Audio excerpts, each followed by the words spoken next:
Hello. I would like to talk with you about design as a tool for development, as a tool for changing society, starting with the design of the schools. I would like to say just a few words about the meaning of the word design when I talk about it, because design can mean many things. And for me, design is forming things, shaping things, working with aesthetics. When you shape something and you sell a lot of them, you're very successful as a designer. In a way, it's the art of seduction. And somehow, this didn't feel like enough to me, because design can do so many other things as well. When you design an environment, it can change your way of thinking, functioning, feeling, acting, reacting. One day, I have two lovely boys, Louis and Milan, and one day I had to take my children to school. And I delivered this boy to the school, extremely curious. I mean, really like eager to learn, wanting to, encourage the whole world, swallow everything. And then, slowly, I got my children back to me, being more and more demotivated, starting to talk about, school, boring, duty. Talking about, school as something that equals learning, equals, boring duty. And then talking about free time as something like, wow, yes, this is what life is about. And it just didn't feel right.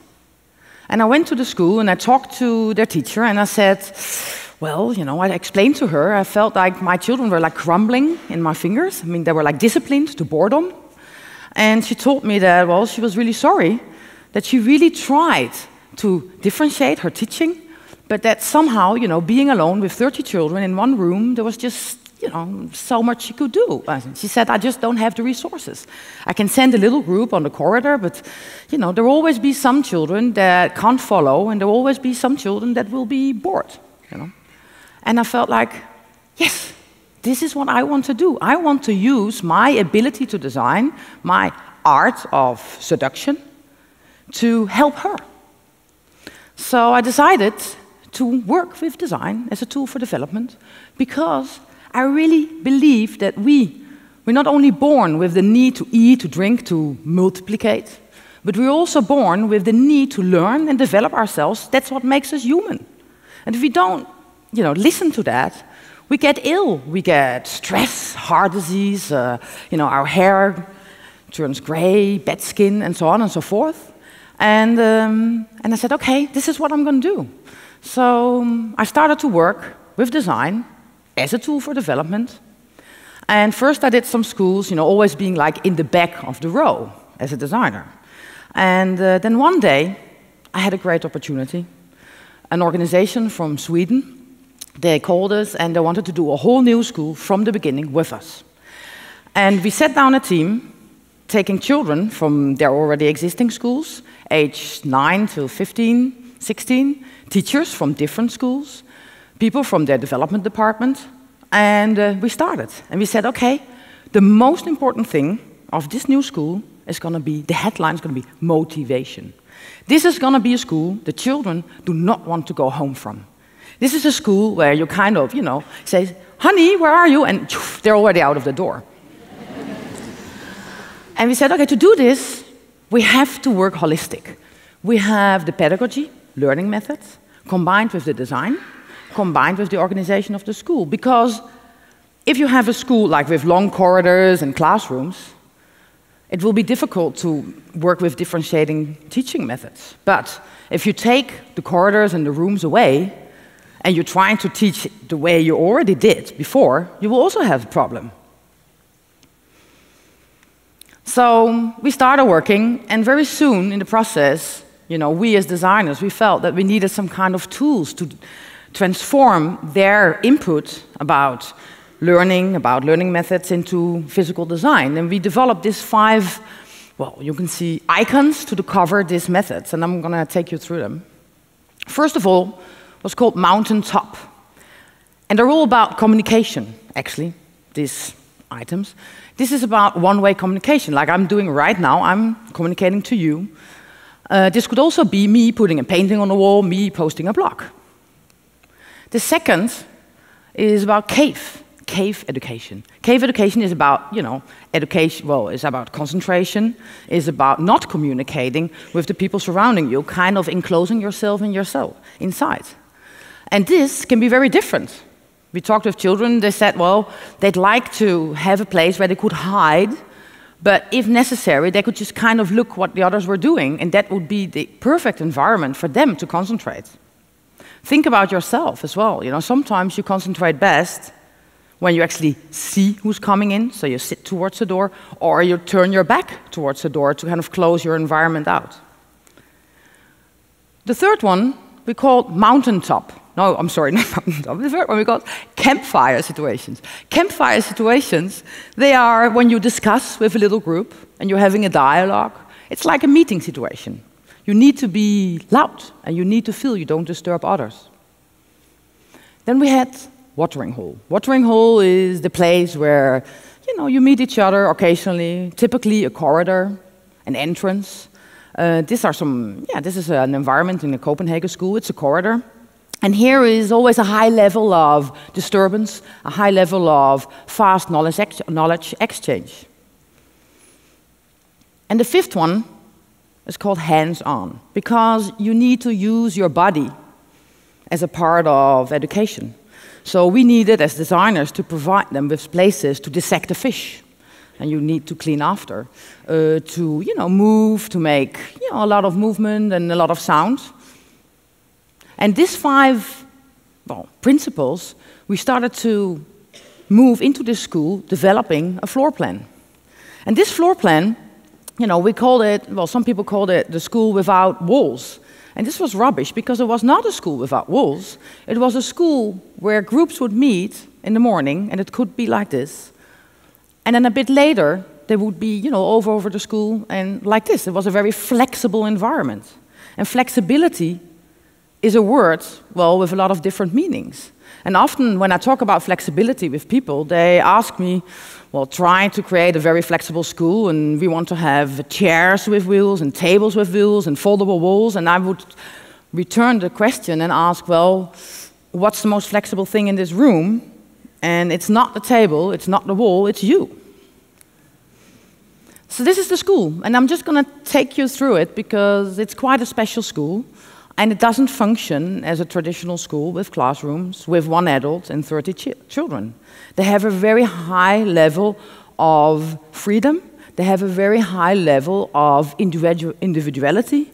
And it's a school where you learn what is best for you when learning. So this is what we call the Mountaintop. It's in the middle of the school. It's actually connecting 2 floors. And just in front of it, it's a typical hands-on environment, tables with pots in them where there can be different materials in. And this Mountaintop on the other side, you can see it's the stairs. It's actually a theater. You can beat around 100 people. But you can also sit on it, just, studying. And in the back, you can see we call them concentration niches, small niches in the window, providing you with a 1-person place to work. Actually, they're very popular at the school to give them to slightly autistic children that need a place of their own, so they get their own booth, which is theirs, and they feel very comfortable with this. Here we are inside the mountain, small cinema. And I have to tell you that this school, the children, they get a laptop when they enter school, 6 years old, and they're 6 to 12 age group, and they use kind of digital technology as a very integrated part of their school environment, of their daily life. Here we are at the other side of the school, because this is a school without classrooms, but with a lot of spaces, differentiated spaces. We had to find a way how to navigate. And if you can't tell the kids that at 12 o'clock you need to be at English in room 110, we had to make something we called identity markers. And this is, English at 12 o'clock under the tree. And here we are, not having English, but some kind of mathematics with cubes. And here we are in front of the tree. This is an organic table. In the process, this is actually something we designed for many years ago already, working with children, where they told us that in order to work, with a table, often they felt like the distance was either too long or too little.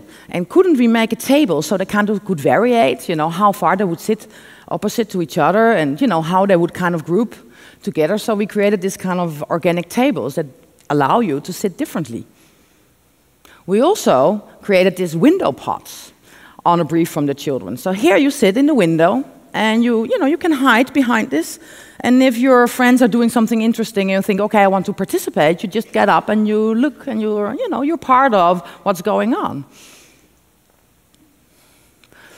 Here we are. This is a typical watering hole situation. Not a table, but something on the floor. Because the children, as we had a design team with children, taught us that they didn't want so many chairs, they didn't want so many tables, they actually preferred to sit on the floor with their laptop on their legs. So we tried to design things for them, but then they said, well, can you also make it this way so we can be 5, maybe 8 together looking at the same laptop? This is actually hard. And I made this for you to show also how it actually creates different working environments. So here we are. And who said we have to sit at a table learning, Why not this way? So this is in the middle of the school. It's called the Media Lab. It's a small house with different rooms. They have a sound lab. They have a lab for working with animation, with a bit heavier gear than their normal laptops. And, the outside of the school is covered with blackboard, and you can use it to write on. And this was just a little trick we did to make it look nice, but the kids just love it, because they have this freedom. They have this freedom to go around, write. They have the freedom to sit where they feel it would be best for them. We give them the ability to skill themselves to learn. And we give them this kind of, passion for life, for learning, this happiness. Here they are concentrating, or in a more typical teaching classroom situation. Because yes, sometimes you're also in a more traditional situation, and you can do that.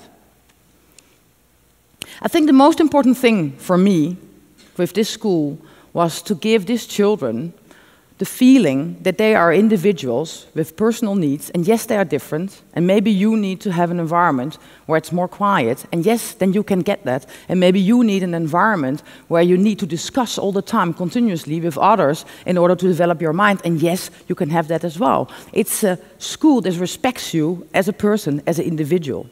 And this is actually the best way of skilling our children for the future, because we don't know how the future is going to look. I mean, you can't you can't foresee the future. But you can prepare these children so they still have the joy to kind of learn whatever they need to learn in the future and to develop themselves for the rest of their lives. This is a house, and you can rent it for your little group, and then you can decorate it all over. And this is the dance hall, a soundproof room in the core of the school for, whatever you want to do, but if it makes a lot of noise, you go in there. Because noise is, of course, an issue in a school like that. You have to plan very carefully in an educational environment where you make a lot of noise and where you're quiet and so forth and so on. People always talk about this school, the school without walls, as, this is terrible, nobody can concentrate and nobody can learn and so on. And that's not true. It's just an environment where you navigate on the basis on your own needs. And yes, there are places where you can make a lot of noise, and yes, there are places where it will be very quiet, because the design indicates this way of behaving. Well, to finish my talk off, I would just like to say that since I started doing this design work, using my ability to seduce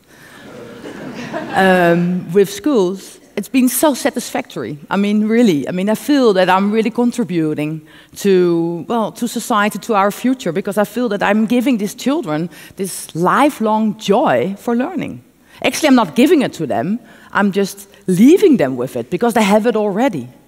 And I'm just trying to imagine what's going to happen to the world if, all these children, all this potential that has been through these schools, where they have all this joy and they keep this geist, for challenging and discovering the world, come out there and make our future. Well, thank you.